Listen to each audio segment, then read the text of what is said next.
গেল, একটুর জন্য বেঁচে গিয়েছে। হাত আর একটু নিচু হলেই কিন্তু যাবে মাথায় পানি ফেলে।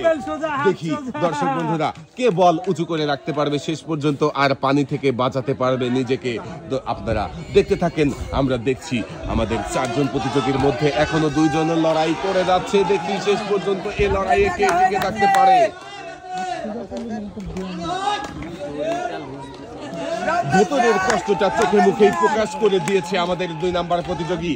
অনেক কষ্ট হচ্ছে, তারপরেও পরিশ্রম করে ধরে রয়েছে। বডি সোজা হবে 2 নাম্বার প্রতিযোগী। বডি সোজা হবে, বডি সোজা হবে।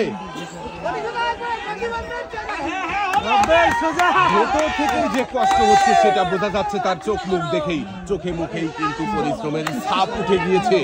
অবশেষে ছেড়ে দিয়ে পানিতে পড়ে গেছে। বিজয়ী হয়ে গেছে আমাদের 3 নাম্বার প্রতিযোগী।